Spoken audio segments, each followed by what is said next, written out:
What's up, everyone? I've got some pretty exciting news. Me and my brother, we bought a Quadplex recently and it needs a lot of work.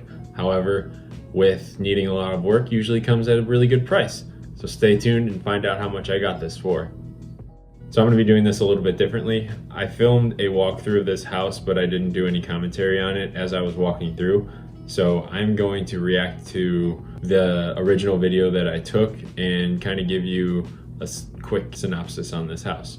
So the first thing you're gonna see is that it is a very scary old looking building. It's got broken windows, moss on the front, broken doors, bad trim, that ugly electric line going straight across the front of the building, and it just does not look like somewhere you'd ever want to live. But it does have a new roof, and that did not come with it. It is winter time here in Toledo, and we wanted to get everything fixed before the snow came, and the old roof was completely rotted out. There was a lot of holes in it, and you could see this daylight from inside. When the roofing guy was there, he actually had to replace all of the plywood at the bottom 2 feet of the roof because it was all just rotted away and no good.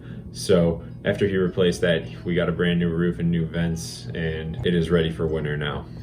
So as you can see, there's a ton of work that needs to be done, and me and my brother are gonna do it. Like I said, this is a quadplex, so on the bottom 2 doors, there is a single unit, and the middle door leads up the stairs to 2 2-bedroom units. Man, this place is messy, and it is completely disconnected from the grid for electricity. The power cord's just dangling there,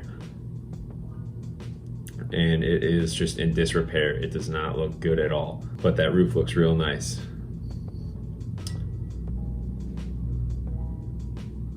So I'm kind of just walking around the front here, kind of showing you a little bit closer, all the peeling paint, moss, broken windows, bad doors, just electricity hanging out.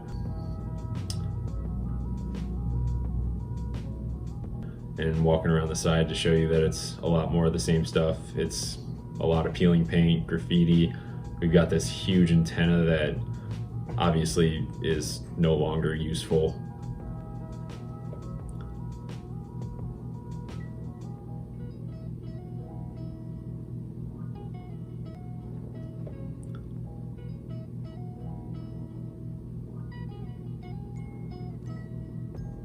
Now coming around back, this actually is at the back of the lot, and it is only about 10 feet off of it, and we have this balcony that is for egress so that there's a second escape if there is a fire. And it looks like there's a little bit of an animal living under that little back patio there. So this house actually, it got torn down, and this is a vacant lot, so we actually picked it up and we own that lot now. Here's a pan of the second side. Now there's a bunch of windows on this side, but no windows on the other side. So that was a little confusing to me why they did that, but it's less windows to replace in the end, so it works out just fine. So we're going around back up front here, and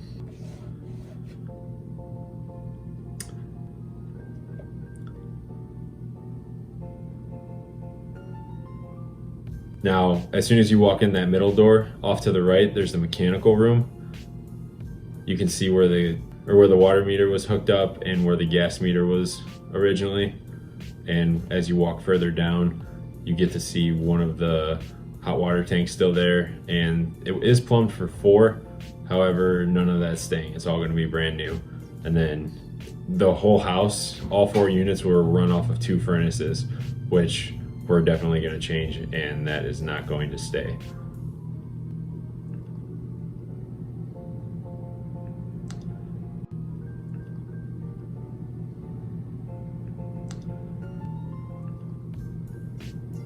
And then there was an escape door right there, right out of the bathroom for each of the lower units, and the sink originally went in this area, and you can see just how old and disgusting this house has probably been abandoned for over 10 years. But there's where the toilet would go, and then inside of the shower we've got this cool old blue tile that also won't be staying. But everything up in the rafters got soaking wet and just doesn't look very good at all. And then the bathroom is directly off of the kitchen, and the way this is set up, the kitchen is very small. You have only a little bit of counter space and a small sink, a little bit of cabinets. It's just not a good setup overall. And there's this little, it's not even a room, like no one could even sleep in it. It's more of a closet, and it just takes up way too much space. It's totally useless. And then walking further forward, you've got your living room, or where you would put your bed.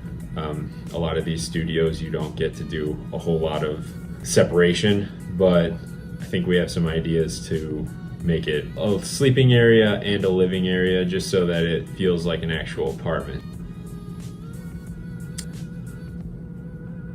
So we're gonna walk back through the middle just so we don't have to go outside again, and we're gonna jump right into the other apartment. It's a exact mirror of the other one. You've got your sink and your access for the shower.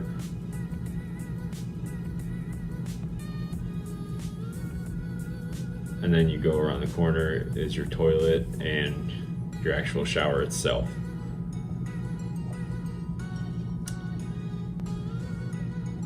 Now that wall is not tied into the glass block correctly, so moisture was getting behind it, and all that wood back there is probably rotted and no good.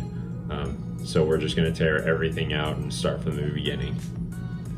And then hopping back into the kitchen is the same thing, small amount of cabinet space.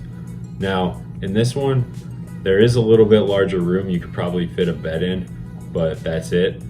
And it just takes up more space and gives you a tiny hallway, and still not a good idea in my opinion. It's better just to have everything wide open, just so it feels a lot bigger than it actually is. These units are probably a little over 10 foot by 30 foot, so it's a very long unit. But and off of this hallway there is some sort of little room that doesn't make any sense. I guess you could use it as a closet, but I think we're gonna end up just closing it off. And then you have your front door, and then all of the electric panels were located in this unit too for some reason. So we were starting to think that the previous owner or whoever built this house stayed in this unit so that they could control their tenants' power if it did go out. But that is another thing that doesn't make any sense, because if someone blows a fuse, then you can't do anything about it. You have to call your landlord to trip it. So that will be another thing, yet again, that will be changing. So we're gonna head upstairs now. This is back through that front area, just to show you that front yard. And going up, you have a broken step that obviously will need to get fixed.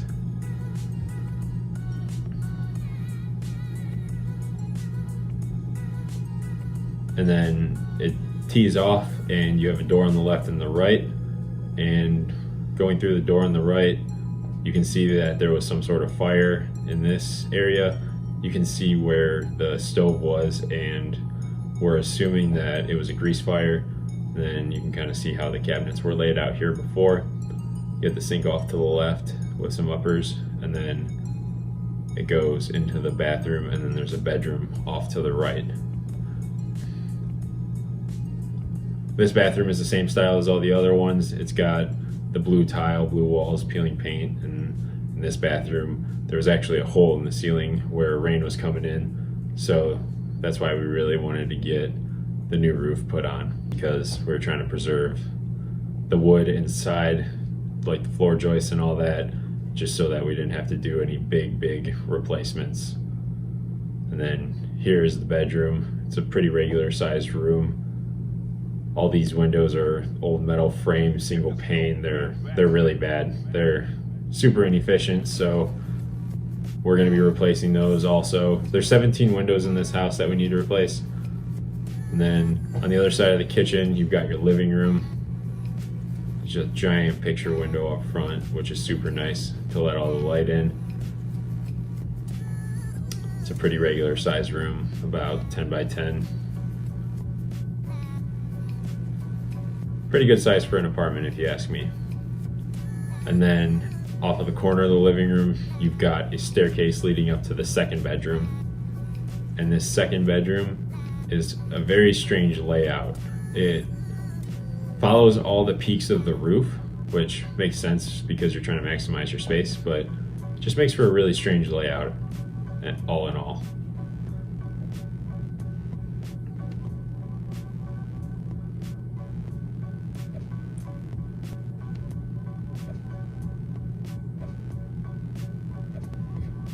So you got a little closet off to the corner, and then you've got two little nooks.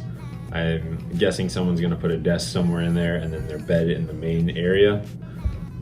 And you got a little bit of a crawl space to get access to the roof off to the left.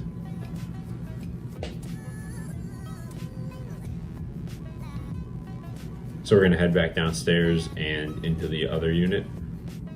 So let's talk about price while I'm heading over that way. Me and my brother got this house for $6,333.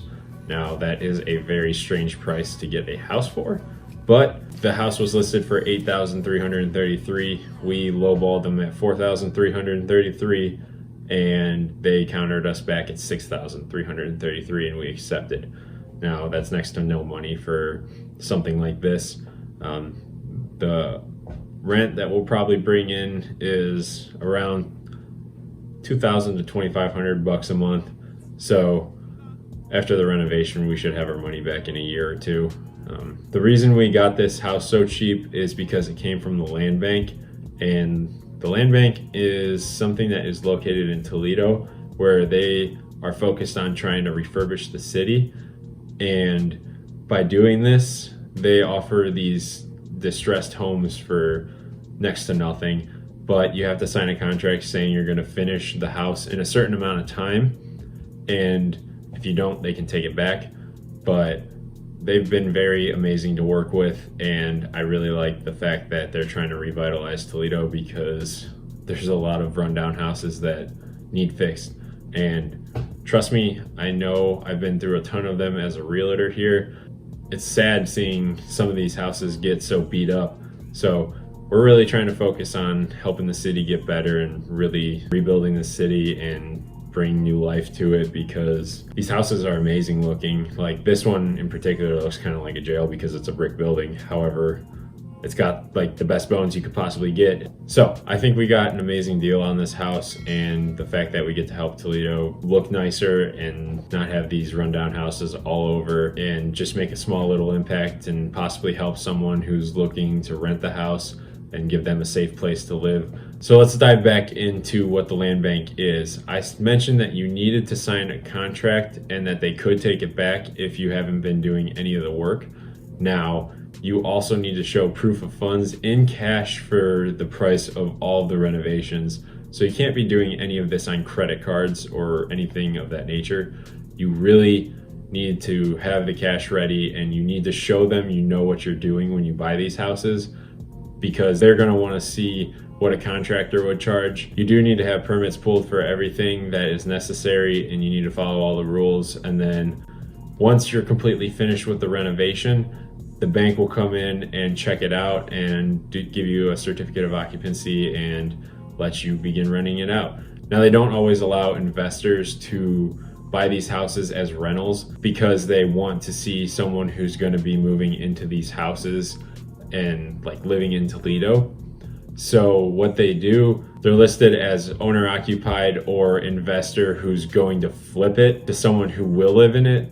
And that is where it gets a little tricky, because you can't buy a lot of these houses unless you plan on flipping it or living in it. But like I said, they've been amazing to work with so far, and I'm looking forward to finishing this project and getting some renters in there. So there will be new videos popping up weekly on this project, or whatever else I have going on in my life. If I need to take a week in between just to catch up on videoing everything, I apologize in advance if I don't get everything on film, but I'm going to do more videos like this where I'm going in depth and talking about what I'm doing and trying to give you a little insider on what I'm thinking as I'm going through this process. So if you like this video, make sure you like, comment, and subscribe. Definitely subscribe if you want to keep following along with this project. I think it's going to be a really cool one for everyone to see. And who doesn't love a renovation? So with that being said, I will catch you in the next video.